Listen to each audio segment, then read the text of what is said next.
ஊட்டிக்கு எனக்கு வந்து நிறைய காமெடி நடந்திருக்கு. நான் கோயம்புத்தூர் தான், சொந்த ஊர் கோயம்புத்தூர். பட் ஊட்டியில் வந்து நிறைய ஃப்ரெண்ட்ஸ் இருந்திருக்காங்க. என்னோட ஒரே ஒரு ஊட்டி எக்ஸ்பீரியன்ஸ் மட்டும் சொல்லிவிட்டு அதுக்கப்புறம் வந்து நம்மளோட பயணம் ஒரு ஸ்வீட் ஆக்சிடென்ட் அப்படின்னு போயணும்னு நினைக்கிறேன். அதாவது 2 எக்ஸ்பெரிமெண்ட்டு. அதில் ஒன்று வந்து வரும்போது வந்து நான் ஐஷு அப்புறம் பிரபாலாம் வரும்போது காரில் சொல்லிட்டு வந்தோம். நைட்டு வந்து ஒரு 8-9 மணிக்கு. ஏன்னா திலீப் ஐயா வந்து எங்களோட தமிழ் வாத்தியார். எங்களோட வகுப்பே வந்து அவர் கிளாஸ் எடுக்கிறாருன்னு தெரியாது, அவர் என்ன சொல்கிறாருன்னு எங்களுக்கு தெரியாது. ஆனால் கிளாஸ் முடிஞ்சிடுச்சும்பார். அது ஒரு கதை மாதிரி தான் போகும் எல்லாமே. அந்த மாதிரி தான் வந்து கிட்டத்தட்ட வந்து நாங்கள் ஹோப் காலேஜ் அப்படிங்கிற ஒரு ஏரியாவில் வந்து நான் அப்புறம் வந்து பிரபாலாம் நாங்கள்லாம் வந்து ஒரே கிளாஸ் தான். எங்களோட சீனியர் எல்லாருமே நாங்கள் விஷுவல் கம்யூனிகேஷன் படித்தோம். ஸோ நாங்கள் காலேஜுக்கு போகும்போதே வந்து சினிமா எடுக்கிறது தான் வந்து எங்களோட விருப்பம். விஷுவல் கம்யூனிகேஷன் படித்தா சினிமா எடுக்க முடியும் அப்படின்னு நாங்கள் நம்பணும். அது எந்த அளவுக்கு உண்மை, எந்த அளவுக்கு சாத்தியம் அப்படின்னு எங்களுக்கு தெரியாது. ஏன்னா விஷுவல் கம்யூனிகேஷன் அப்படிலாம் ஒன்றும் சொல்லிக் கொடுக்க மாட்டாங்க. ஷார்ட் ஃபிலிம் வந்து ஒரு சிலபஸாக இருக்கும். அது தவிர டிராயிங் இருக்கும், அட்வர்டைஸ்மெண்ட் இருக்கும், மேகசின் இருக்கும், அதெல்லாம் போகும். ஸோ அப்போ வந்து ஒரு நாள் நான் அப்புறம் வந்து பிரபாவோட டைரக்டர் மிஸ்டர் கமலக்கண்ணன், அவர் தான் வந்து குரங்குப்படல் படத்தோட டைரக்டர். நாங்கள் 2 பேரும் வந்து ஹோப் காலேஜ் ஏரியாவில் ஒரு 10-10:30 வரைக்கும் பேசிட்டு ஒரு 11:30 மணி போல் தம்பி காந்திபுரம் போய் வந்து ஒரு டீ சாப்பிட்லாமா அப்படின்னு கேட்டார். சரி ஓகே போகலாண்ணா அப்படின்னு சொல்லிட்டு நான் வந்து ஒரு ஷார்ட்ஸ், ஏன்னா அங்கேருந்து வீடு பக்கம் தான், 1 கிலோமீட்டர் தான். அதனால நைட்டு போயிருக்கா ஒரு ஷார்ட்ஸு, ஒரு ரப்பர் செருப்பு, ஒரு டிஷர்ட்டு, எங்கள் அப்பாவோட பைக்கு வாங்கினா போகலாம் அப்படின்னு காந்திபுரம் போய் 2 பேரும் டீ குடிச்சிட்டு இருக்கோம். டீ குடிச்சு முடிச்சோடனே வந்து மேலே பார்க்குறாரு, தம்பி இன்னைக்கு பௌர்ணமி போலடா, அப்படியே வந்து இந்த லைட்டு வெளிச்சமே இல்லாமல் ஒரு டிரைவ் போகலாமா அப்படிங்கிறார். சரி நான் வாங்க மேட்டுப்பாளையம் வரைக்கும் போயிடுவோம் அப்படின்னு சொல்லிட்டு நைட்டு ஒரு 12 மணிக்கு காந்திபுரம்லேருந்து கிளம்பி ஒரு 1-1:15 போல் வந்து மேட்டுப்பாளையம் வந்துட்டோம். மேட்டுப்பாளையம் வந்தோடனே வந்து அந்த ஊட்டி நீலகிரி மலையோடு சேர்ந்த நிலாவை பார்க்கும்போது நான் கம்முன்னு இருக்காமல் அவர்கிட்ட, ஆனால் நம்ம ஊட்டி ஏறிடுவோமாண்ணா அப்படிங்கிறேன். எப்போ நைட் 2 மணிக்கு ஷார்ட்ஸு, ரப்பர் செருப்பு, டிஷர்ட்டு, நவம்பர் மாதம். உடனே போயிடலாம் தம்பி, ஒன்றும் நமக்கு வந்து போலீஸெல்லாம் ஒன்றும் கேட்க மாட்டாங்களா அப்படிங்கிறார். ஒன்றும் கேட்க மாட்டாங்கன்னா நம்ம என்ன வந்து தீவிரவாதிகளாக போயிடும், நான் நைட் ரோட்லேயே வந்துடுவோம் அப்படின்னு சொல்லிட்டு பர்லியாருக்கு கீழே ஒரு செக் போஸ்ட் இருக்கும், இப்போ இருக்கான்னு தெரியல. பர்லியாருக்கு கீழே ஒரு செக் போஸ்ட் இருக்கும். அந்த செக் போஸ்ட்டில் வந்து ஒரு 2 போலீஸ் வந்து அப்படியே குள்ளாலாம் போட்டு இப்படி வச்சுட்டு வந்து எங்கே அப்படின்னு கேட்டார். ஊட்டி அப்படின்னோம். மேலே எங்கேயும் பார்த்துட்டு இப்படியே வா அப்படின்னாரு. ஆமாம் சார், ஏன் அப்படின்னு. சரி போங்க அப்படின்னு சொல்லி விட்டுட்டார். நாங்கள் அங்கிருந்து வந்து குன்னூர் வரும்போதே வந்து பின்னாடி உட்காண்டிருந்த ஒரு கேரக்டரோட சத்தத்தை காணோம்.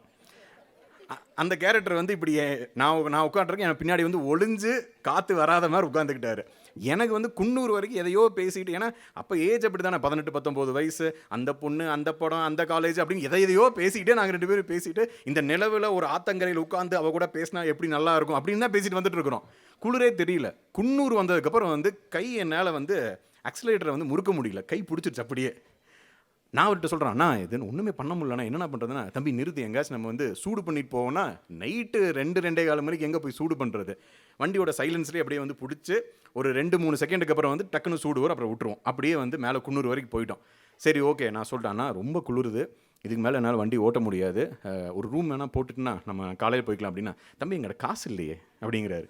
காசு இல்லையா, எவ்வளோ நான் வச்சுருக்கீங்க தம்பி, 100 ரூபா தான் இருந்துச்சு, நம்ம டீ சாப்பிட்டோம், அதுக்கப்புறம் ஒன்றும் இல்லையே அப்படிங்கிறார். சூப்பர் அப்படின்ட்டு, சரிண்ணா நம்ம தெரிஞ்சவங்க யாராவது அங்கே இருக்காங்களாண்ணா, தம்பி என் கிளாஸ்மேட் ஒருத்தி வந்து ஊட்டியில் இருக்கிறா, நம்ம அங்கே போனோம்னா தங்கிடலாம், போய் நல்லா குளிட்டெல்லாம் போட்டு தூங்கிடலாம், நீ ஊட்டி வரைக்கும் வண்டி ஓட்டிடு அப்படிங்கிறார். நைட் 2:45. சரி ஓகே அப்படின்னு அங்கேருந்து எடுத்து சும்மா ஒரு 10 கிலோமீட்டர் தான். இதுக்கப்புறம் வந்து ₹1,00,000 கொடுத்தாலும் இந்த வண்டி நகராது அப்படிங்கிற மாதிரி ஓட்டவே முடியல. அந்த ரோடு ஓரத்தில் வந்து அந்த மெழுகுவத்திலாம் ஏற்றுறதுக்கு வந்து சர்ச் மாதிரி ஒன்று வச்சுருப்பாங்க. வண்டி அப்படியே ரோட்டோரத்தில் முடிஞ்சால் யாராவது எடுத்துங்க அப்படின்னு போட்டுட்டு அதுக்குள்ளே போய் எங்களை சுற்றி மெழுகுவத்தி ஏற்றி வச்சுட்டு இப்படி உட்காந்துட்டோம். காலையில் வரைக்கும் அந்த மெழுகுவத்தியோட சூட்டோடு இருந்து தான் வந்து நான் முதல்ல ஊட்டியே பார்த்தேன்.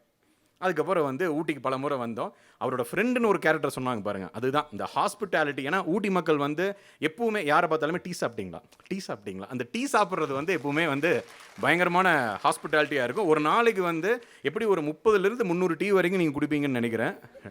டயபெட்டிஸ் வந்து எத்தனை இருக்குன்னு நமக்கு தெரியல, ஆனால் அந்த ஹாஸ்பிட்டாலிட்டி பற்றி எப்பவுமே சொல்லிட்டு இருப்பாங்க. அதாவது ஊட்டி போனீங்கன்னா வந்து எல்லாத்தையுமே தெரியுங்க. நீங்கள் அப்படி வீட்டிலேருந்து இறங்கி மார்க்கெட்டுக்கு நடந்து போனீங்கன்னா வந்து நீங்கள் நலம் விசாரிச்சுட்டு ஒரு வீட்டில் ஒரு டீ குடித்தாவே வயிறு நிறைஞ்சிடும் அப்படிம்பாங்க.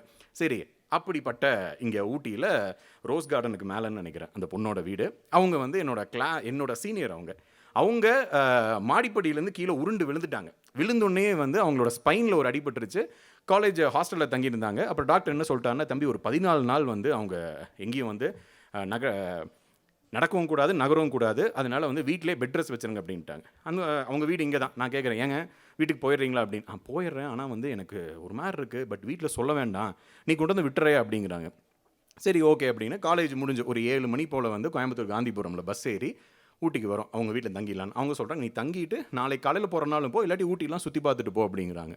சரி ஓகே அப்படின்னு 7 மணிக்கு ஏறி 10 மணிக்கு இங்கே இறங்கி அவங்க வீட்டுக்கு நாங்கள் வர்றது தெரியாது. ஏன்னா நான் கீழே விழுந்துட்டேன், டாக்டர் இப்படி ரெஸ்ட் எடுக்க சொல்லிட்டாரு அப்படின்னு சொன்னால் அவங்க வீட்டில் பேனிக் ஆயிடுவாங்க அப்படிங்கிறதுனால அவங்க வீட்டில் எதுவும் சொல்ல, நான் போய் நின்றுக்கலாம் அப்படின்ட்டாங்க.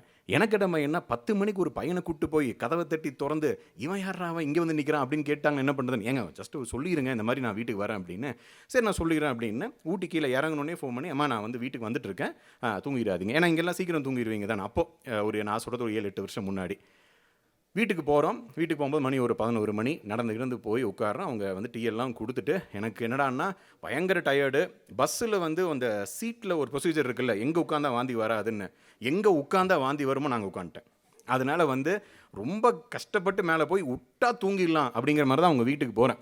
அவங்க வீட்டுக்கு போய் அவங்க டீ எல்லாம் கொடுத்துட்டு, சரி ஓகே அப்படின்னு சொல்லிட்டு இந்த பொண்ணு உள்ளுக்குள்ளே ட்ரெஸ் மாத்திரக்கோ எதுக்கோ போனாங்க. அவங்க அம்மா என்னை பார்த்து, தம்பி லேட் ஆயிடுச்சு, பத்திரமா போயிடுவீல் அப்படின்னாங்க. பத்திரமா போயிடுவியாவா? நான் வந்து இல்லைங்க நான் தங்கணும்னு கூட என்னால் சொல்ல முடியல. போயிடுவேன் ஆண்டி, ஒன்றும் பிரச்சனை இல்லை, பஸ் இருக்குல்ல ஆண்டி கோயம்புத்தூர், அதெல்லாம் இருக்குது, வெடி இருக்குது அப்படின்ட்டாங்க. மணி ஒரு 11 மணி. நானா என்னடா அது தங்க வைக்கல கூப்பிட்டாங்க, பயங்கர ஹாஸ்பிட்டாலிட்டியில் சொன்னாங்க அப்படின்ட்டு. அப்புறம் கரெக்டாக அங்கேருந்து வரும்போது இவ வந்து யார் நம்மளை கூப்பிட்டு போன கேரக்டர் வந்து, இல்லைடா வீட்டில் வந்து தங்கச்சி இருக்கார்ல, 2 பொண்ணுங்க இருக்கும்போது வந்து வெளியே வந்து ஒரு பையனை தங்க வைக்க முடியாதுல்ல, அதனால தான் அப்படின்னா. இது நீ மேட்டுப்பாளையம்லேயே சொல்லியிருந்தீங்கன்னா நான் அப்படியே திரும்பி போயிருப்பேன்ல. 12 மணிக்கு இங்கே வந்து நான் இப்போ எங்கே போகிறது, ஊட்டியில் யாரும் தெரியாது வேறு. சரி ஓகே நம்ம நடப்போம் அப்படின்னு அங்கேருந்து அப்படியே வந்து நடந்து வரேன். யாரும் இல்லை வேறு. பஸ் ஸ்டாண்ட் பக்கத்தில் ஒரு அண்ணன் வந்து டீ வித்துட்டு இருந்தார். அந்த ரேஸ் கோர்ஸ் ஏரியாவில் வந்து ஒரு அண்ணன் டீ வித்துட்டு இருந்தார். ஆனால் பஸ் ஸ்டாப் எப்படி நான் போகணும் அப்படின்றதுக்கு, பஸ் ஸ்டாப்பா நீ எங்கே போகிற அப்படின்னு. நான் கோயம்புத்தூர் போனேன்னு. இப்போ தான் போச்சு ஒரு பஸ்ஸு, எப்படியும் இன்னும் 1 மணி நேரம் ஆகும், நீ வேணா உட்கார ஒரு டீ குடிக்கிறேன் அப்படின்னாரு. நான் எத்தனை டீனா குடிக்கிறது, இல்லை நான் எனக்கு வேணாம், எனக்கு ஒரு மாதிரி குளிருது அப்படின்றதுக்கு. குளிருதுன்னா பின்னாடி தான் வீடு இருக்குது, போய் தூங்கு, பஸ் வந்தோன்னா நான் வந்து உன்னை வந்து எழுப்பிடுற அப்படின்னார். அங்கே தான் தெரிஞ்சது இந்த ஹாஸ்பிட்டாலிட்டி அப்படிங்கிறது வந்து எங்கே வருது அப்படின்னா, நம்ம எங்கே எதிர்பார்க்குறோமோ அங்கேருந்து வரல. ஏன்னா என்ன நம்மளை கூட்டு போனாங்கல்ல அந்த கேரக்டர் வந்து பாலக்காடு கேரக்டர், அவங்க ஊட்டிக்காரங்கல்ல, ஹாஸ்பிட்டாலிட்டி வரலங்க. கீழே டீ வித்தாருல அந்த அண்ணன் வந்து நம்ம பாரம்பரிய ஊட்டிக்காரன். அவர் வந்து நான் சும்மா சொன்னேன், நான் தூக்க வருது அப்படின்னு, பின்னாடி தான் வீடு போய் தூங்கு அப்படின்னார். நான் சும்மா சொல்கிறேன் அப்படிங்கும்போது, முதல் ரூமு செகண்ட் ரூமில் வந்து என்னோட ஒய்ஃபு பசங்களாம் இருக்கிறாங்க, நீ வந்து ஃபஸ்ட் ரூமில் தூங்குனார். அவர் வீட்லேயும் தான் வந்து பெண் குழந்தைங்களாம் இருக்கிறாங்க, அவருக்கு எந்த பயம் கிடையாது. அவர் போய் வந்து தூங்குனார். அங்கே தூங்கி அடுத்த நாள் காலையில் தான் கிளம்புனேன். ஸோ ஊட்டி அப்படின்னாவே எனக்கு இந்த 2 அனுபவம் எப்போ வந்தாலுமே வந்து பயங்கர ஹாப்பியாக ஞாபகம் வரும். மேக்ஸ் வந்து எனக்கு எந்த அளவுக்கு ரொம்ப பிடிக்கும் அப்படின்னா, நான் வந்து மேக்ஸ் எக்ஸாமை அவ்வளோ பிடிச்சங்காட்டி 5 வாட்டி எழுதினேன் +2ல். மார்ச்சில் எக்ஸாம் வருமா, மார்ச்சில் ஃபெயிலு. அதுக்கடுத்து உடனே வந்து இன்ஸ்டன்ட் எக்ஸாம் அப்படின்னு சொல்லி ஜூனில் ஒன்று வந்துச்சு, அதுலேயும் ஃபெயிலு. அதுக்கப்புறம் வந்து அக்டோபரில் ஒன்று வந்துச்சு, பக்கத்து வீட்டில் அவர் வந்து மெடிக்கல் ஷாப் வச்சுருந்தார், நான் சொல்லிக் கொடுக்குறவா அப்படின்னு மெடிக்கல் ஷாப் வச்சுருக்கவரெல்லாம் சொல்லிக் கொடுத்தாரு, அப்பவும் ஃபெயிலு. அதுக்கடுத்த வருஷம் வந்து மார்ச்சில் எக்ஸாம், அப்பவும் ஃபெயிலு. அதுக்கடுத்து இன்ஸ்டன்ட் உடனே ஜூன். அதாவது எங்கள் அப்பாவுக்கு என்ன நம்பிக்கை அப்படின்னா, நீ 4 வாட்டி எழுதிட்ட, 5ஆவது வாட்டி நீ ஃபெயில் ஆக வாய்ப்பே கிடையாது, நான் போய் காலேஜில் ஃபீஸ் கட்டிடுறேன், நீ பாஸ் ஆகி போய் சேர்ந்துக்கோ அப்படின்ட்டு. ஐயோ கட்டிடாதீங்க வேண்டாம் அப்படின்னு. இல்லை நான் கட்டிடுறேன் அப்படின்னு அவர் போய் ஒரு 10,000 ஹிந்துஸ்தான் காலேஜில் போய் கட்டிட்டார். ஆனால் வேறு டிபார்ட்மெண்ட்டுக்கு கட்டினார். கரெக்டாக அந்த 5th மேக்ஸில் வந்து 200க்கு 70 மார்க். அப்படின்னா என்ன அர்த்தம், நான் நல்லா படித்து நல்லா எழுதி பாஸ் ஆகிட்டேன்னா, இல்லை யாரா எனக்கு கிரேஸ் மார்க் போட்டு விட்டாங்களா? உறுதியாக வந்து ஒரே ஆள் வந்து என் பேப்பர் ஒரு 3 வாட்டி திருத்திருப்பார் போல். ஐயோ இவனை திருப்பி எழுதிட்டு இருக்கிறான், விடமாட்டான் போல், இந்தா போ நீ எழுதுனதுக்கு 70 மார்க் அப்படின்னு சொல்லி அங்கே தான் வந்து நம்ம பாஸ் ஆகிறோம். அந்த பாஸ் ஆகிறதுக்கு முன்னாடி மார்ச்சிலிருந்து அடுத்த மார்ச் வரைக்கும் நமக்கு ஒரு 1 இயர் டைம் இருந்துச்சுல்ல, அந்த 1 இயர் டைமில் 2 வேலை பண்ணேன். ஒன்று வந்து பேப்பரில் அப்போல்லாம் வந்து ஒரு சின்ன ஒரு ஆட் வரும், இப்போ வருதான்னு தெரியல. அந்த ஆட் என்னென்னா வந்து +2 ஃபெயிலாக, கரெக்டாக நம்மளை தான் வந்து அவன் வந்து ரொம்ப தெளிவாக டார்கெட் பண்ணுவாங்க. +2 ஃபெயிலாக மாதம் 5,000 ரூபாய் சம்பாதிக்கலாம் அப்படின்னு வரும். என்னது ஃபெயில் ஆனாலும் பரவாயில்லையா, நம்ம போய் சேருவோம் அப்படின்னு சொல்லி நேரம் எங்கள் அம்மாட்ட, நான் வந்து அந்த எக்ஸாமும் எழுதுகிறேன், சும்மா இருக்க நேரத்தில் போய் ஒரு வேலை பார்க்குறேன் அப்படின்னு போய் சேர்ந்தோடனே அவங்க வந்து ஒரு ரூம்குள்ளே வந்து எங்கள் எல்லாத்தையும் பூட்டி வச்சுட்டு ஓரியன்டேஷன் அப்படிங்கிற மாதிரி ஒன்று கொடுத்தாங்க. என்னென்னா, ஆனால் அதில் சொன்ன ஒரு விஷயத்தை இப்போ வரைக்கும் நான் வாழ்க்கையில் ஃபாலோ பண்ணுறேன், அது சரியாகவும் இருக்குது. லா ஆஃப் ஆவரேஜ் அப்படின்னு சொன்னாங்க. 100 பேத்துக்கு, அதாவது நீங்கள் ஒரு விஷயத்தை 100 பேர்த்திட்ட சொன்னீங்க அப்படின்னா 7 பேத்துக்கு தான் புரியும் அப்படின்னு. அதுங்க நான் வந்து கரெக்டாக பார்க்குறேன், அதனால் அதெல்லாம் ஒன்றும் பிரச்சனை இல்லை. அந்த லா ஆஃப் ஆவரேஜ் வந்து நம்ம கரெக்டாக எல்லா இடத்துலையுமே பயன்படுது. என்ன வேலை அப்படின்னா வந்து ஒவ்வொரு வாரமும் சைனாலிருந்து வெவ்வேறு விதமான பொருள் வரும். கேஸ் லைட்ரு, அதுக்கப்புறம் வந்து லேம்ப்பு, மாப்பு, டிக்ஷனரி, சாக்ஸு, என்னென்னமோ பொருள் வரும். பேக்கில் போட்டுட்டு நம்ம போய் விற்கணும். ஒரு பொருள் விற்றோம் அப்படின்னா வந்து அந்த பொருளோட விலையில் 10% நமக்கான சம்பளம். அவர் சம்பளம் கொடுக்க மாட்டார். நம்ம போய் அந்த பொருளை விற்று நம்ம கமிஷன் எடுத்துக்கணும். அதைத்தான் அந்த மாதம் 5000 ரூபா 6000 ரூபா அப்படின்னு சொன்னது. இதை வந்து ஒரு வேலையை பண்ண ஒன்று. செகண்ட் வந்து என்னோட சித்தப்பா வந்து ஏர்ஃபோர்ஸில் இருந்தங்காட்டி, இங்கே பாரு ஹைட்டுக்கு ஏர்ஃபோர்ஸில் போய் எக்ஸாம் எழுதுன அப்படின்னா நீ டெக்னிக்கலில் நீ வந்து தேர வாய்ப்பு இல்லை, ஏன்னா நீ ஃபெயிலு, நான் டெக்னிக்கல் ஸ்டாஃபாக ஆயிடலாம் அப்படின்னு சொல்லி தாம்பரம் சென்னையில் போய் வந்து ஏர்ஃபோர்ஸ் எக்ஸாமுக்கு சேர்த்து விட்டாங்க.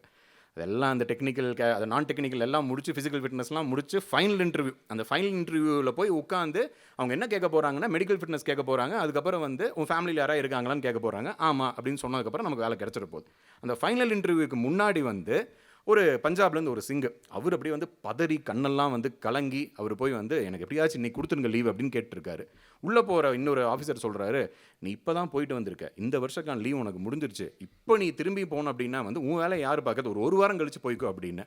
அவர் ஏங்க இதுக்கு மேலே எப்படிங்க, இன்னைக்கு போய் நான் 2-3 நாளில் வந்துடுறேன், நான் ஃப்ளைட்டில் தான் போகிறேன் அப்படின்னா வாய்ப்பே கிடையாது. அவர் வந்து கமாண்டர் பயங்கர கோவமாக இருக்கார் அப்படின்ட்டு. என்னென்னா அவங்க அப்பா அன்னைக்கு காலையில் வந்து தவறிட்டார். பஞ்சாபில் வந்து அவங்க அப்பா இறந்துட்டார். அப்பா இறந்ததுக்கு தான் வந்து போகணுன்னு அவர் லீவு கேட்குறாரு. நம்மால் என்னன்ட்டாங்கன்னா வருஷத்துக்கு 1 மாதம் லீவு, அது பண்ணி போயிட்டு வந்துட்டேன், இனி லீவு கிடையாது, ஒரு வாரம் கழிச்சு போய்க்கலாம் அப்படின்ட்டாங்க. எனக்கு என்னடான்னா, என்னது அப்பா சத்தா விட மாட்டிங்களா, லீவெல்லாம் அதாவது இவ்வளோ கஷ்டமா, இல்லை வேணாம் அப்படின்னு சொல்லிட்டு அந்த பேப்பர் அப்படியே உள்ளேயே போகாமல் திருப்பி வந்தேன். எங்கள் அப்பாவும் சித்தப்பாவும் வெளியே வெயிட் பண்ணிட்டு இருந்தாங்க. நான் போயிட்டு அப்படியே சோகமாக போனேன். எங்கள் அப்பா என்னடாச்சு அப்படின்னு, வாய்ப்பு இல்லை அப்படின்ட்டாங்க. வாய்ப்பு இல்லையா, நீ எல்லாத்தையும் முடிச்சுட்டுலாம் போனேன் அப்படின்னு. கரெக்டு, அவங்க கேட்ட கேள்வி ஏதோ சரியாக சொல்ல போல, வேலை கிடைக்கல அப்படின்ட்டு அந்த வேலை வேணாம் அப்படின்னு அங்கேருந்து வந்து தாம்பரம் ட்ரெயின் ஏறி வீட்டுக்கு வந்தாச்சு. இந்த 2 இன்சிடென்ட் இப்போ வரைக்கும் என்னெல்லாம் ட்விஸ்ட் பண்ணி விட்டுருக்கு அப்படிங்கிறது தான் வந்து மெயின் பிக்சரு. ஏன்னா அந்த +2ல் ஃபெயில் ஆகாமல் இருந்திருந்தேன் அப்படின்னா வந்து பிசிஏ தான் வந்து எங்கள் வீட்டில் சேர்த்துறதா இருந்தாங்க. ஃபெயில் ஆகி நம்ம அந்த சேல்ஸ் ரெப்பு இதெல்லாம் வேலைலாம் பார்த்து தாம்பரம்லாம் போயிட்டு வந்ததுக்கப்புறம் எவனோ ஒருத்தன், அதாவது என் கிளாஸில் படித்த ஒருத்தன், இங்கே பாரு இவ்வளோ அனுபவம், 2 அனுபவம் தான் இருக்குது, ஆனால் இவ்வளோ அனுபவம் வாழ்க்கையில் வந்துச்சுன்னா நீ சினிமா எடுத்துடணும்டா, சினிமா எடுத்தால் தான் கரெக்டாக இருக்கும், நீ விஷுவல் கம்யூனிகேஷன் ஒன்று சேரு, உனக்கு மேக்ஸ் வராது இல்லை, அதில் மேக்ஸே கிடையாது அப்படின்னாங்க. மேக்ஸ் இல்லாத ஒரே காரணத்துக்காக தான் நான் அந்த டிபார்ட்மெண்ட்டே எடுத்தேன். விஷுவல் கம்யூனிகேஷன் எடுத்தோன்னு தான் வந்து பிரபா மாதிரி வந்து பல பேர் வந்து நம்மளோட நண்பர்களாக அங்கே வந்தாங்க.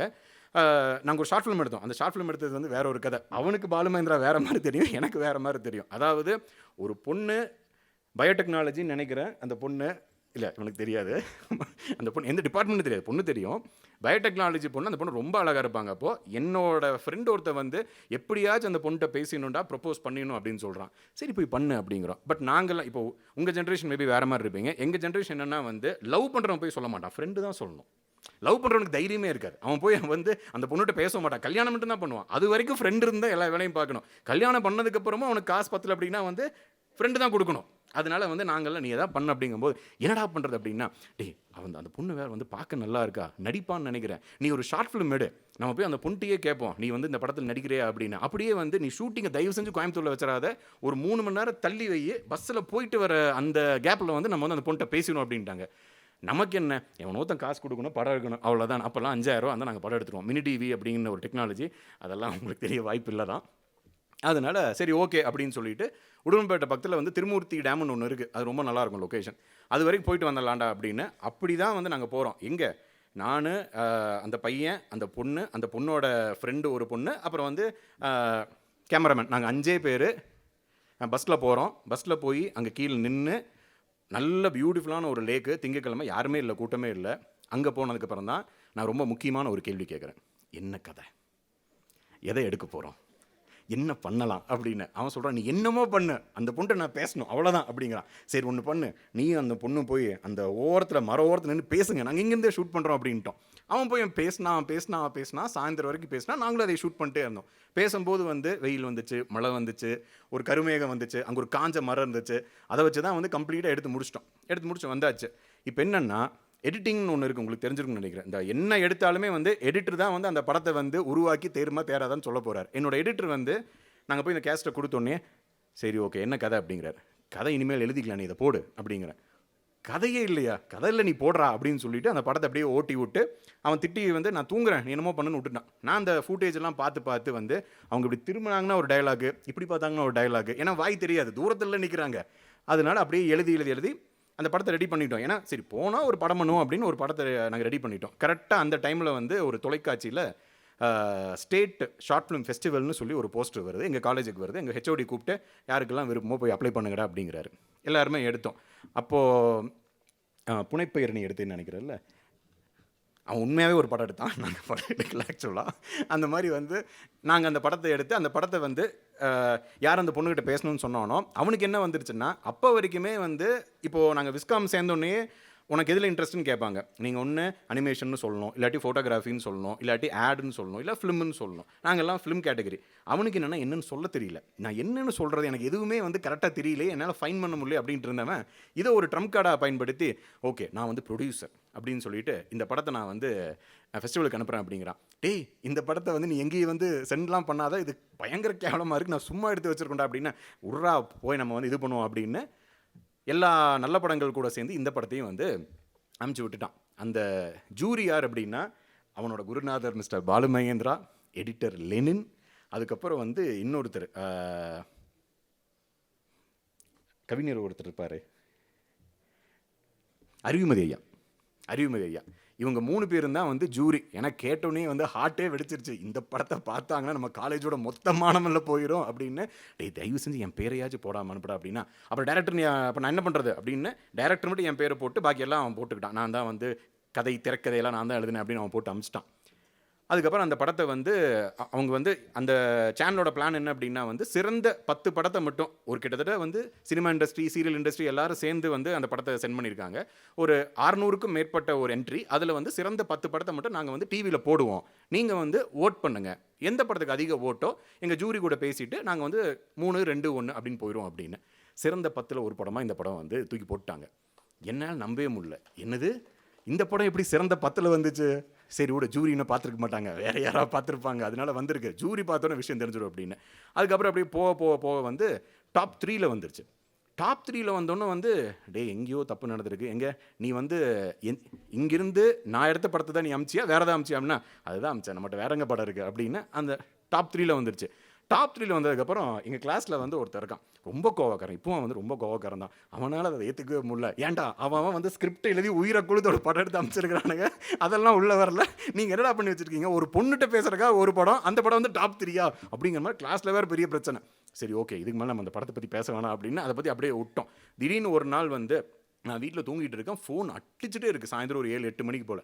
என்ன அப்படின்னு சொல்லி வந்து அதை எடுத்து பார்த்தா கிட்டத்தட்ட ஒரு 38 மிஸ்ட் கால் என்ன இருக்குது. என்னடா அப்படின்னு கேட்டால், நீ எங்கே இருந்தாலும் நாளைக்கு காலேஜ் மட்டும் வந்துடாத நேரில் அப்படிங்கிறான் அவன் ஃபோன் பண்ணி. அதாவது யாருக்கு கோவம் வந்து திட்டினானோ அவனே சொல்கிறான், காலேஜ் மட்டும் வந்துடாத அப்படி. ஏன்டா இதுக்கு ஃபஸ்ட்டு ப்ரைஸ் வாங்கிருச்சும் போனோம் அப்படிங்கிறான். ஃபஸ்ட்டா? வாய்ப்பு இல்லையே, அது எப்படி அப்படின்னா, ஃபஸ்ட்டு கேஷ் ப்ரைஸ் வந்து 60,000 ரூபா.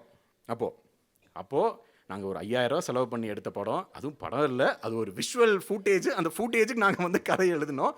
அது வந்து பாலு மகேந்திரா, லெனின், அறிவுமதி இவங்க எல்லாம் பார்த்து என்னமோ இருக்குது இந்த படத்தில் அப்படின்னு அவங்களுக்கு ஒன்று எங்களுக்கு புரியாத ஒரு விஷயம் அவங்களுக்கு புரிஞ்சு, அதுக்கப்புறம் வந்து அந்த படம் வந்து ஃபஸ்ட் அப்படின்ட்டாங்க.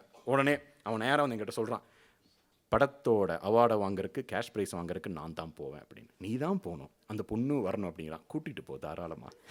நான் வரல, ஏன்னா அங்கே போய் படத்தை பற்றி பேசுங்கன்னு சொன்னாங்க வைங்களேன். இப்போ நான் சொன்ன இந்த கதை மட்டும் தான் பேச முடியும், வேறு ஒரு கதையுமே இல்லை படத்தை பற்றி பேசுகிறேன்ட்டு. அதில் தாராளமாக போ அப்படின்னு விட்டுட்டோம். இது ஒரு ஆக்சிடென்ட் தானே. இந்த படம் நாங்கள் வந்து எடுக்கணும்னு நினைக்கல, இந்த படத்தை வந்து இந்த படம் வந்து அவார்டுக்கு அதாவது வாங்கும் அப்படிங்கிறது இல்லை, என்ட்ரிக்குள்ளேயே போகுங்கிற நம்பிக்கையில் எங்களுக்கு இல்லை. ஆனால் அங்கிருந்து தான் வந்து ஒரு டிரெக்டரும் இல்லாட்டி ஒரு ஸ்டோரி டெல்லர் ஆகலாம் அப்படிங்கிற நம்பிக்கை எனக்கும். இப்போ வந்து இந்தியாவில் நீங்கள் பார்க்குற அதாவது நீங்கள் உங்கள் கையில் எந்த ஃபோன் இருந்தாலுமே அந்த ஃபோன் லான்ச் ஆகும்போது ஒரு விளம்பர படம் நீங்கள் பார்த்துருப்பீங்களே, அந்த விளம்பரத்தை ஷூட் பண்ணவன் தான் அந்த படத்தோட ப்ரொடியூசர். இப்போ அவன் தான் வந்து இந்தியாவோட one of the top cameraman அவன். அப்போது இந்த ஆக்சிடெண்ட்டில் எங்கேருந்து வருது அப்படின்னா வந்து பிளான் பண்ணி நான் இப்படி தான் அவன் இதுதான் பண்ணோம் அப்படின்னு பண்ணுறதை விட உள்ளே ஏதோ ஒன்று தோணுது, நமக்கு என்ன வரும் நமக்கும் தெரியாது, அட்டம் பண்ணிகிட்டே இருக்கிறதும் அதோட வெற்றி தோல்வி எல்லாத்தையும் தாண்டி அனுபவமாக ஒன்று பார்க்குறோம்ல, அந்த அனுபவமாக பார்க்குறது வந்து என்னெல்லாம் வந்து அது மேனிஃபெஸ்ட் ஆகுது அப்படிங்கிறது வந்து எங்களுக்கு இந்த ஷார்ட் ஃபிலிம் மாறிச்சு. அந்த ஷார்ட் ஃபிலிம் வந்து அந்த அவார்டு வாங்கினதுக்கப்புறம் எங்ககிட்ட முகம் கொடுத்தே பேசாதீங்க ஹெச்ஓடி எங்களை கூப்பிட்டு, பரவாயில்லடா சூப்பர் அப்படின்னு சொன்னார். எங்களுக்கு அதெல்லாம் வந்து பயங்கர பெரிய வார்த்தை. ஏன்னா அவர் எப்போ பார்த்தாலுமே திட்டிகிட்டு தான் இருப்பார், ஒரு படம் மாட்டேன், நீ எது காலேஜ் வர, இப்படியே தான் சொல்லிட்டு இருப்பார். பரவாயில்லடா நாளைக்கு இந்த படத்தை பற்றி நீங்கள் வந்து போய் எங்கே பேசினாலும் டிபார்ட்மெண்ட் சப்போர்ட் பண்ணுச்சுன்னு சொல்லுங்கள் அப்படின்னா, சார் நீங்கள் இல்லாமல் எப்படி சார், நீங்கள் தான் சப்போர்ட் பண்ணீங்க அப்படின்னு தான் அதுக்கப்புறம்லாம் போய் பேசணும். பரவாயில்ல, யாருக்கெல்லாம் கிரெடிட் கொடுக்கணுமோ கொடுத்துப்போம், அவங்கவுங்களுக்கான சந்தோஷம் தானே. ஸோ அங்கேருந்து முடிஞ்சிச்சுங்களா. அங்கேருந்து முடிஞ்சதுக்கப்புறம் செகண்ட் ஆக்சிடென்ட் சொல்கிறேன், இல்லை தேர்ட் ஆக்சிடென்ட். ஃபஸ்ட் ஆக்சிடென்ட் வந்து நம்ம அந்த ப்ளஸ் டூவில் ஃபெயில் ஆனது. செகண்ட் ஆக்சிடென்ட் வந்து இந்த ஷார்ட் ஃபிலிம் வந்து நமக்கு ப்ரைஸ் வாங்கினது. தேர்ட் ஆக்சிடென்ட் வந்து காலேஜ் முடித்தோம். காலேஜ் முடிச்சோடனே வந்து எங்களோட ஃபேர்வெல் பார்ட்டியில் எங்கள் ஜூனியர்ஸ் எல்லாம் வந்து நாங்கள் கடைசியாக எங்களோட ஃபைனல் இயரில் எல்லாருமே வந்து ஒரு படம் எடுக்கணும். அது ஷார்ட் ஃபிலிமோ டாக்குமெண்ட்ரியோ ஏதோ ஒன்று எடுக்கணும். நாங்களும் ஒரு படம் எடுத்து வச்சுருந்தோம். மஞ்சூரில் வந்து கேமராலாம் காலேஜ்லேருந்து வந்து திருடிட்டு வந்து நாங்கள் இங்கே வச்சு ஒரு நீங்கள் சொன்னீங்களே கிராமம் அப்படின்னு, பல கிராமத்தில் போய் தான் எடுத்தோம் மஞ்சூர் ஏரியாவில். அந்த படத்தை வந்து வெங்கட் பிரபு அப்போ தான் வந்து சென்னை 28 படம் முடிச்சுட்டு அவர் வந்து வெளியே இருக்கார். அவருக்கு அந்த படத்தை வந்து எங்கள் ஜூனியர்ஸ் போட்டு காட்டுறாங்க. அந்த படம் பார்த்தோன்னே வந்து வெங்கட் பிரபு இது யார் எடுத்தாங்கன்னு கேட்குறாங்க.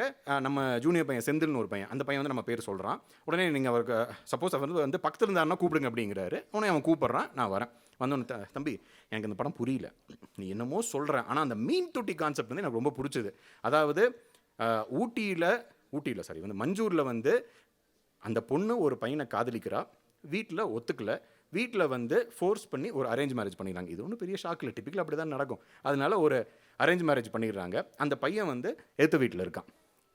முதல்வர் வரப்போ வந்து இந்த பொண்ணு வந்து அந்த யாருன்னே தெரியாத திருமணமான இன்னைக்கு காலையில் தான் வந்து ரொம்ப பக்கத்தில் உட்காந்து அந்த ஆணோட அறைக்குள்ளே அந்த பெண் உள்ளே போகும்போது மீன் தொட்டியிலேருந்து ஒரு மீனை தூக்கி இன்னொரு மீன் தொட்டியில் போட்டோம். இதுதான் ஷாட்டு. இந்த ஷாட் வந்து அவருக்கு வந்து இது என்னன்னு கேட்டே இருக்கு. நம்ம பேசிகிட்டு இருக்கோம். பேசணும்னு அவர் சொல்கிறாரு, நான் அடுத்து சரோஜான்னு ஒரு படம் பண்ணுறேன். அந்த படம் யாராவது பார்த்துருக்கீங்களா? சரோஜா. ஓகே, ரொம்ப வந்து பழைய படம் போல் சரோஜாவே. ஓகே, சரோஜான்னு ஒரு படம் பண்ணுறேன், அந்த படத்தில் வந்து அசிஸ்டண்ட்டாக ஜாயின் பண்ணுறேன் அப்படின்னு கேட்குறாரு. நம்ம விஸ்காம் எதுக்கு எடுத்தோம்? சினிமாவில் போனோம் தான் எடுத்தோம். ஆனால் நான் இப்போ வேணான்னாச்சு. இல்லை சார் வேண்டாம், நான் வந்து இப்போ ஒரு வேலையில் இருக்கேன் அப்படின்னு. என்ன வேலையில் இருக்கேன்? ஹலோ எஃப்எம்மில் வந்து ஆர்ஜிவாக இருக்கிறேன் அப்படின்னு. சரி, ஆர்ஜிஆர் தான் உன்னோட பேஷனா? இல்லை சார், சினிமா போன தான் பேஷன். அதைத்தாண்டா கூப்பிட்றேன், சினிமாவில் வந்து ஒர்க் பண்ணு தானே சொல்கிறேன். இல்லை சார் இப்போ வேண்டாம், உடனே வேண்டாம், நான் ஒரு வருஷம் வந்து இந்த கம்பெனி நமக்கு வேலை கொடுத்து சம்பளம்லாம் கொடுக்குறேன்ட்டாங்க, இப்போ எப்படி சார் அப்படின்னு சொல்லிட்டு அதை வேணான்னு சொல்லிட்டு திருப்பியும் போய் வந்து ஹலோ எஃப்எம்மில் இருக்கிறோம். அது வந்து ரொம்ப முக்கியமான ஒரு விபத்து, ஒரு தவறு தான், அதில் மாற்றுக்கிறது இல்லை. ஆனால் அந்த ஹலோ எஃப்எம்மில் இருந்ததுக்கப்புறம் வந்து இதுக்கு முன்னாடி வந்து எனக்கு பேசும்போது வந்து ஸ்டாமர் ஆகும். என்னால் வந்து இவ்வளோ ஃப்ளோலெல்லாம் பேச முடியாது, இத்தனை பேர்த்து முன்னாடியும் பேச முடியாது, என்ன சொல்ல வரமோ அதையும் தெளிவாக பேச முடியாது. ஆனால் கம்யூனிகேஷன் வந்து நீங்கள் எந்த துறையில் இருந்தாலுமே அதுதான் வந்து நீங்கள் என்ன நினைக்கிறீங்களோ அதை நீங்கள் கரெக்டாக சொல்லிட்டீங்கன்னா நீங்கள் எந்த துறையில் இருந்தாலுமே நீங்கள் ஜெயிச்சிட போகிறீங்க. அது எனி ஃபீல்டு. நீங்கள் நாளைக்கு எந்த வேலைக்கு போகிறீங்க, ஒன்றும் இல்லைங்க, நாளைக்கு வந்து ஒரு ரிலேஷன்ஷிப்பில் வந்து உங்களுக்கு உன்னை பிடிச்சிருக்கு அப்படின்னு நம்ம சொல்லணும்ல, அது ஒரு கம்யூனிகேஷன் தானே. அந்த கம்யூனிகேஷன் சரியாக வரல அப்படின்னு வைங்களேன், ஐயோ இவன் உளருவான் போல, வேணாம் அப்படிங்கிற மாதிரி தான் ஆயிரும். அந்த கம்யூனிகேஷன் அந்த 1 இயர் தான் வந்து கம்ப்ளீட்டாக ஹலோ எஃப்எம்மில் வந்துச்சு. ஹலோ எஃப்எம்மில் ஒரு 2 வருஷம் இருந்ததுக்கப்புறம் வந்து நல்ல சம்பளம். அப்போல்லாம் வந்து இப்போ இன்னத்த தேதியில் பார்த்தோம்னா ஒரு 2 லட்ச ரூபா சம்பளம்னு வைங்களேன். அந்த சம்பளம் வாங்கிட்டு இருக்கும்போது எனக்கு ஒரு நாள் பயங்கர போர் அடிக்குது.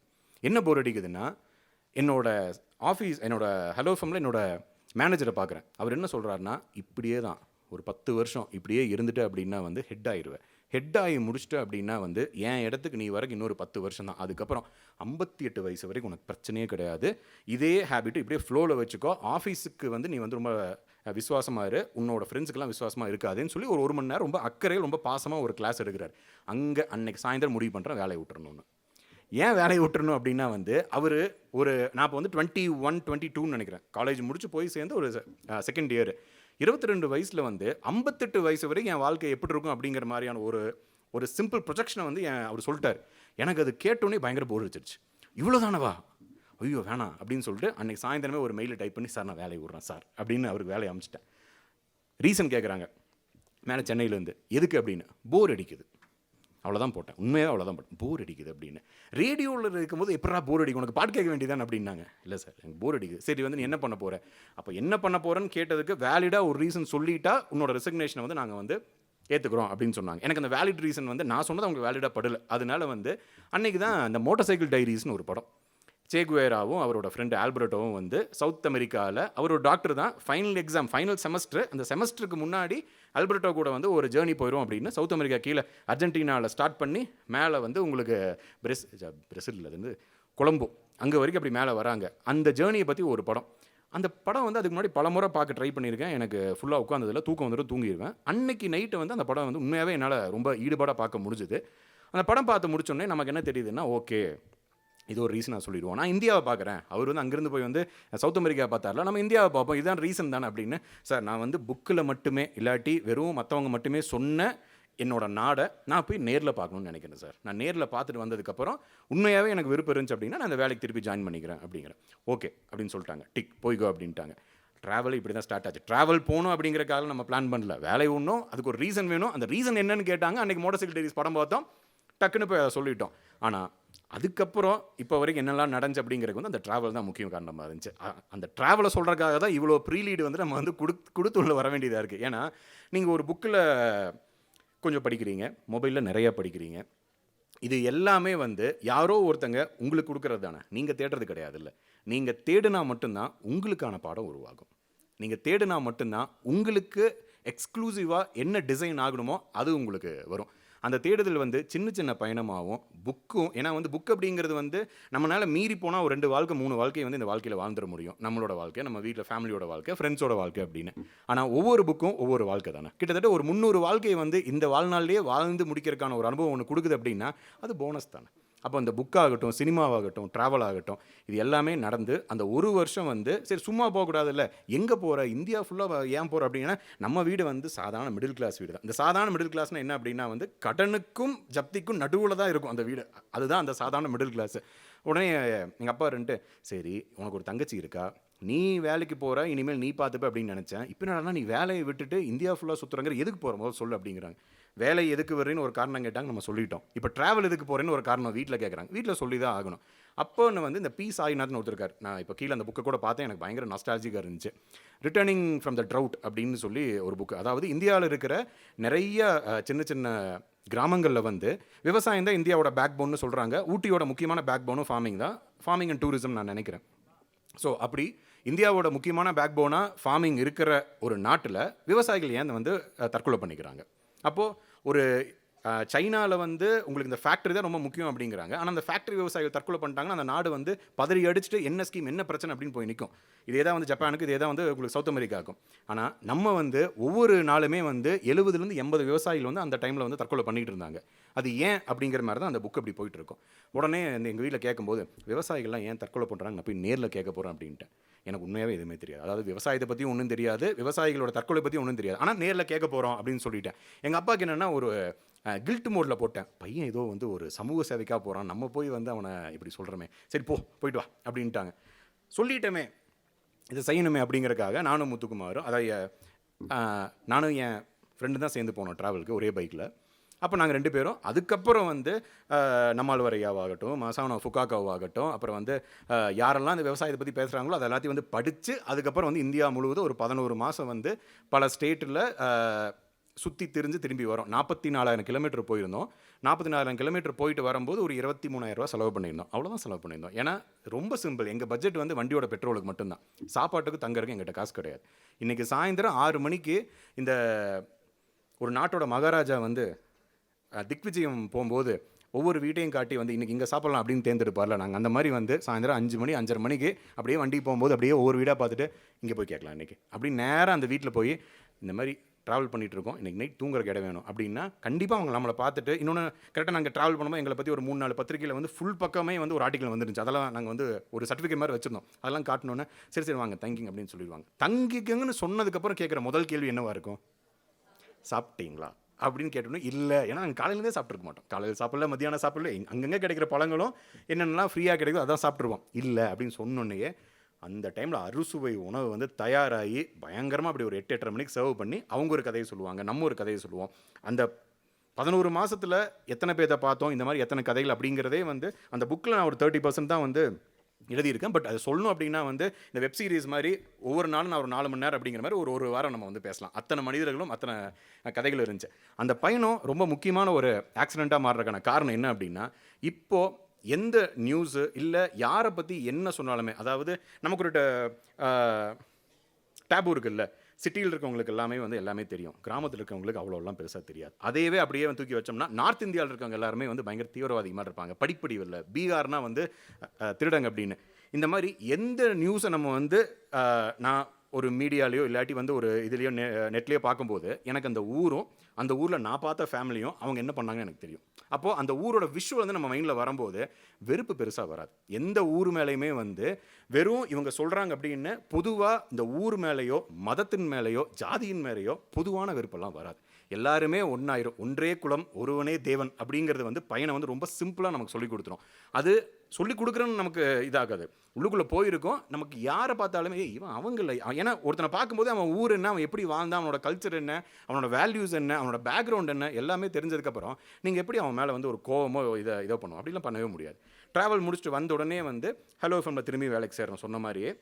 பட் என்னால் இந்த வெளியே போய் வந்து ஒரு காட்டுக்குள்ளே திரிஞ்சு சுற்றிட்டு வந்த ஒரு ஓனாயினால் வந்து ஒரு ஜூக்குள்ளே இருக்க முடியாது அப்படின்னு சொல்லுவாங்க. அந்த மாதிரி வந்து எனக்கு அதுக்கப்புறம் ஹலோ எஃப்எம்மும் அந்த ஸ்டூடியோவும் அந்த பயங்கர ஃபேமான அந்த வேலையும் வந்து ஜெயில் மாதிரி தான் தெரிஞ்சுது. ஏன்னா 4 சவுத்துக்குள்ளேயே உட்காந்துருக்கு வந்து என்னால் ஒரு மாதிரி வந்து நைட்டு தூங்க முடியல, சாப்பிட முடியல, என்னன்னு சொல்லி காரணமும் இல்லை. அப்படிங்கும்போது தான் வந்து இல்லை வேணாம் அப்படின்னு சொல்லிட்டு திருப்பி அந்த வேலையை விட்டுட்டு சும்மா எங்கெல்லாம் போக முடியுமோ அப்படிலாம் போகும்போது தான் நேஷ்னல் ஜியோகிராஃபிக் சேனல்லேருந்து வம்படியாக அகெயின் இங்கே தான் ஊட்டியில் வந்து தேன் எடுப்பாங்கல்ல, அந்த தேன் எடுக்கிறத வந்து டாக்குமெண்ட் பண்ணுறக்காக தமிழ் தெரிஞ்ச, மீடியா லாங்குவேஜ் புரிஞ்ச, இங்கிலீஷ் தெரிஞ்ச ஒரு ஆள் வேணும், நீ வரையா அப்படின்னு கேட்டாங்க, ஃப்ரீலான்சர் மாதிரி.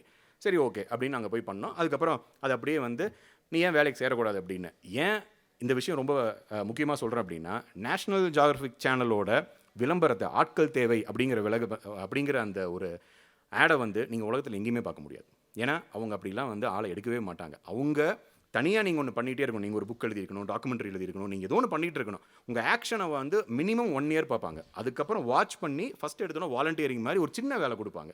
அந்த சின்ன வேலையை சரியாக பண்ணிட்டீங்கன்னா அப்புறம் வந்து கொஞ்சம் வந்து பெரிய வேலை. அதுக்கப்புறம் தான் வேலைக்கு சேர்றியா அப்படிங்கிற கேள்வியே வரும். அது டப்புன்னு நமக்கு வந்து அந்த கேட்டோன்னே நம்ம வந்து எப்பவுமே இருக்கிற அந்த சின்ன ஒரு திமுறோட இல்லை வேணாம் அப்படின்ட்டேன். வேண்டாமா ஏன் அப்படின்னாங்க. இல்லை எனக்கு வேலை வேண்டாம், அதாவது வேலைக்கு போனால் போர் அடிக்குது அப்படிங்கிறக்காக தான் வேலையே விட்டேன். இப்போ திருப்பி நீங்கள் வேலைக்கு கூப்பிட்றீங்க, வேலைலாம் வேணாம், நீங்கள் எப்போயாச்சும் இந்த மாதிரி ஒரு சின்ன சின்ன ப்ராஜெக்ட் இருந்தால் சொல்லுங்கள், நான் ப்ராஜெக்ட் பண்ணுறேன் அப்படிங்கிறேன். டேய் வேலையே வந்து நீ வந்து எங்கே வேணால் போ, அங்கே போய் வந்து ஒரு கதையை வந்து தேடு, அந்த கதை எடுத்து எங்களுக்கு சொல்லு, அதை நாங்கள் வந்து ஒரு டாக்குமெண்ட்ரி பண்ணுறது, இதுதான் வேலை, உலகத்து நீ எங்கே வேணால் போகலாம், அதுக்கான ஃப்ரீ பாஸ்போர்ட் கொடுக்குறேன், வேணாமா அப்படின்னாங்க. இது நல்லா இருக்கே அப்படின்னு சொல்லி அதுக்கப்புறம் வாங்கி தான் ஒரு 22 நாடு வந்து ஒரு 3 வருஷத்தில் ஆல்மோஸ்ட். எனக்கு யூஎஸ் வந்து பர்சனலாக பெருசாக இன்ஸ்பயர் ஆகலை, எனக்கு வந்து அங்கே போகிறக்கான ஒரு தூண்டுதலும் வரல. அதனால் அமெரிக்கா தவிர வேர்ல்டில் இருக்கிற பாக்கி எல்லா நாடுக்குமே வந்து ட்ராவல் பண்ணி ப்ராஜெக்ட் பண்ணி இங்கே இந்தியாவில் என்ன பண்ணுமோ அதே மாதிரி தான். காலையில் எந்திரிச்சா ஒரு 6 முட்டையை வந்து இதில் போட்டு வந்து வேக வச்சு ஜோப்பில் வச்சிட்டோம்னா பசிக்கும் போதெல்லாம் அந்த ஓடை மட்டும் உரிச்சு முட்டையை சாப்பிட்டு கம்பெனி கொடுத்துருக்க முழு பட்ஜெட்டையும் வந்து ட்ராவல் பண்ணி எத்தனை பார்க்க முடியுமோ அத்தனையும் பார்த்து முடிச்சுட்டு தான் திரும்பி வரேன். ஜல்லிக்கட்டு போராட்டம் இங்கே வந்து ஸ்டார்ட் ஆச்சு. அதுக்கப்புறம் இங்கே வந்ததுக்கப்புறம் அங்கேருந்து ஸ்டார்ட் பண்ணி இப்போ வரைக்குமே வந்து எந்த இடத்துலையுமே வேலைக்கு எனக்கு வந்து ஒரு பஞ்சம் வந்ததில்லை. அதாவது வேலை இல்லை அப்படின்லாம் இல்லை, வேலை எடுக்கலை அப்படிங்கிறது. 4 வேலை இருக்குது, இந்த 4ல் வந்து எதை சூஸ் பண்ணலாம் அப்படிங்கிறது ஒன்று. செகண்ட் வந்து பணப்பற்றாக்குறை அப்படிங்கிறது வந்து சுத்தமாகவே இல்லாமல் போயிடுச்சு. ஏன்னா இவ்வளோ பணம் போதும், இதுக்கு இந்த வேலை பண்ணலாம் அப்படிங்கிறது தான் இப்போ மைண்டில் இருக்கே தவிர பணமே இல்லை அப்படிங்கிற ஒரு தேவையும் வரல. எல்லாத்தையும் தாண்டி இப்போ நீ பண்ணுற எல்லா வேலையுமே உனக்கு பிடிச்சி தான் பண்ணுறியான்னு கேட்டால் ஆமாம், ரொம்ப பிடிச்சி தான் பண்ணுறேன். பிடிக்காத ஏதோ ஒன்று ஒரு கம்பல்ஷனுக்காக இல்லாட்டி வந்து வேறு வழியில் இதையுமா நம்ம வந்து பண்ணுவோமே இல்லை. கடந்த 10 வருஷமாக எனக்கு பிடிக்கல, எனக்கு அது வந்து தெரியலை, எனக்கு அது உடன்பாடு இல்லை போர் அடிக்குது அப்படிங்கிற வேலை எதுவுமே பண்ணது கிடையாது. இந்த ஒரு லைஃப் இல்லாட்டி இந்த ஒரு எக்ஸ்பீரியன்ஸ் வந்து ட்ராவல் கொடுக்காம எனக்கு முன்னாடி நடந்த இந்த ஆக்சிடெண்ட்லாம் வந்து தராமல் வேறு எந்த ஸ்கூல், எந்த யூனிவர்சிட்டி, எந்த டிகிரி கொடுத்துருக்குன்னு தெரியல. ஹைலைட்டே என்னென்னா இப்போ வரைக்கும் நான் டிகிரி வாங்கலை. இவங்களாம் வாங்கிட்டாங்கன்னு நினைக்கிறேன், நான் வந்து டிகிரி வாங்கலை. ஏன்னா அதே தான் ஃபைனல் செமஸ்டரில் வந்து ஒரு பேப்பர் போய் வந்து எழுதி முடிச்சுட்டு செகண்ட் எக்ஸாம் போகும்போது எனக்கு ஒரு இடத்துல கூப்பிட்டு சொல்கிறாங்க, நீங்கள் வந்து ஹலோ எஃப்எம்மில் வந்து ஆர்ஜேவா நீங்கள் வந்து செலக்ட் ஆகிட்டீங்க அப்படின்னு. அப்புறம் எனக்கு சிம்பிள் என்ன தோணுச்சுன்னா, வேலை தான் கிடச்சிருச்சு இல்லை, அப்புறத்துக்கு டிகிரி வேணாம் அப்படின்னு சொல்லிட்டு அடுத்த நாள் உள்ளே போயிட்டு அந்த பேப்பர் அப்படியே காலியாக வச்சு எரிஞ்சு வரேன். அங்கே இருக்கிற சார் வந்து, ஏன்டா தெரியலையா, உட்கார்றா, நான் வேணா உனக்கு பேப்பர் வாங்கி கொடுக்குறேன். இல்லை சார் வேண்டான்னா, இல்லை சார் இது நான் வந்து சப்போஸ் எழுதி முடிச்சுட்டேன்னு வைங்களேன், டிகிரி வந்துருச்சுன்னு வைங்களேன், மேலே படிக்கலாம் அது இதுன்னு ஏதோ ஒன்று வரும், வேணாம் சார் எனக்கு வந்து இந்த டிகிரியே வேணாம் அப்படின்னு இப்போ வரைக்கும் வந்து நான் டிகிரியே வாங்கலை. ஆனால் ஹலோ ஃபேமிலி ஆகட்டும், அல் ஜசீரான்னு ஒரு சேனலில் ஒர்க் பண்ணேன், நேஷ்னல் ஜியோகிராஃபிக் சேனல்னு ஒரு சேனலில் ஒர்க் பண்ணேன். இவங்க யாருமே என் டிகிரி கேட்கல, இப்போ வரைக்குமே கேட்கல. அவங்க வந்து நீ என்ன படிச்சிருக்க, என்ன டிகிரி, அதெல்லாம் கேட்கல. அதுக்காக நீங்கள் படிக்காதீங்க, டிகிரி வாங்காதீங்க அப்படின்னு நான் சொல்லலை. நான் சொன்னது என்னென்னா, அது வந்து ஜஸ்ட் ஒரு ரிமார்க் மாதிரி வச்சுக்கங்க. மேபி வந்து நம்மளோட கல்யாண பத்திரிகையில் போடலாம், விசிட்டிங் கார்டில் போடலாம், இல்லை வீட்டுக்கு முன்னாடி போட்டு ஒரு போர்டில் வைக்கலாம், ஓகே. பட் நீங்கள் இனிமேல் வந்து காலேஜ் முடிச்சுட்டு நீங்கள் வேலைக்குன்னு போனீங்கன்னா அந்த ஃபைலை தள்ளி ஓரமாக வச்சுட்டு எக்ஸ்பீரியன்ஸை தான் வந்து எல்லா கம்பெனியும் இனிமேல் உங்கள்கிட்ட கேட்க போகிறாங்க. ஏன்னா நம்ம நாட்டோட பாப்புலேஷன் எவ்வளோங்க? 120 இல்லைப்பா, அதெல்லாம் தாண்டிட்டோம். நம்ம தான் வந்து பயங்கர வேகமாக இருக்கிறோமே, அதெல்லாம் ரொம்ப முன்னாடியே தாண்டிட்டோம். 146 கோடி அப்படிங்கிறாங்க இந்த மாதத்தில். அடுத்த மாதத்துக்கு ஜாஸ்தி ஆயிரும். 146 கோடியில் வந்து எவ்ரி ஒன் ஆர் ரீப்ளேசபிள். இங்கே எல்லாத்துக்குமே வந்து ஏதோ ஒரு நீட் இருக்குது, ஆனால் அவ்வளோ வேலை வாய்ப்புலாம் இல்லை. அதனால நீ தான் வேணும் அப்படின்னு போராடுற மாதிரிலாம் இல்லை. நீ இல்லையா இன்னொருத்தன், எவ்ரிபடி இஸ் ரீப்ளேசபிள் அப்படிங்கிற நிலமையில் நீ என்ன யூனிக்காக பண்ணுற, உங்ககிட்ட என்ன டேலண்ட் இருக்குது, இந்த டிகிரியை தள்ளி வச்சுட்டு நம்மளோட ட்ரெஸ்ஸை தள்ளி வச்சுட்டு இன்ஸ்டாகிராம்லேயும் வந்து யூடியூப்பில் எவ்வளோ ஃபாலோவர்ஸ், இதெல்லாம் யாரும் இனிமேல் கேட்க போகிறதில்ல. உங்ககிட்ட என்ன டேலண்ட் இருக்குது, இந்த வேலைக்கு நீ என்ன வந்து எக்ஸ்க்ளூசிவாக பண்ண போகிற, அதை தான் கேட்க போகிறாங்க. அது எனக்கு வந்து ட்ராவல் வந்து ரொம்ப பெரிய ஒரு விண்டோவாக வந்து எனக்கு ஏற்படுத்தி கொடுத்துச்சு. உங்களுக்கு ட்ராவல் இருக்கலாம், புக்காக இருக்கலாம், இல்லாட்டி வந்து பக்கத்து வீடுக்காரங்கிட்ட பேசுறதா இருக்கலாம், ஏன் உங்களோட படிப்பாக இருக்கலாம், உங்களோட டீச்சர்ஸாக இருக்கலாம், பேரண்ட்ஸாக இருக்கலாம், எதுவாக வேணால் இருக்கலாம். ஆனால் அந்த தேடுதல், அந்த ஒரு ஆக்சிடென்ட் நடக்கும்போதெல்லாம் வந்து செம்மையாக ஒன்று வந்து நமக்கு வந்து வாழ்க்கையில் நடக்க போகுது அப்படிங்கிறதானே தவிர, ஐயோ நான் வந்து +2 ஃபெயில் ஆகிட்டேன் அப்படின்னு சோகப்பட்டோ, இல்லாட்டி வந்து சில பேர்லாம் ஒரு மாதிரி விபரீத முடிவுகள்லாம் எடுக்கிறாங்கல்ல, அப்படிலாம் ஒரு வேளை வந்து எடுத்திருந்தேன் அப்படின்னா இந்த ஆக்சிடென்ட் எதுவுமே நடக்காமல், இந்த சுவாரஸ்யம் எதுவுமே இல்லாமல் போயிருக்கும். இப்போ வரைக்கும், இப்போ 36 வயசில் இப்போ வரைக்கும் இந்த இடத்துல நிற்கிறோம். இனி அடுத்த ஒரு 10-15 வருஷத்தில் என்னெல்லாம் ஆக்சிடென்ட் நடக்குது அப்படிங்கிறது வந்து இனி வரும்போது தான் தெரியும். தேங்க்யூ.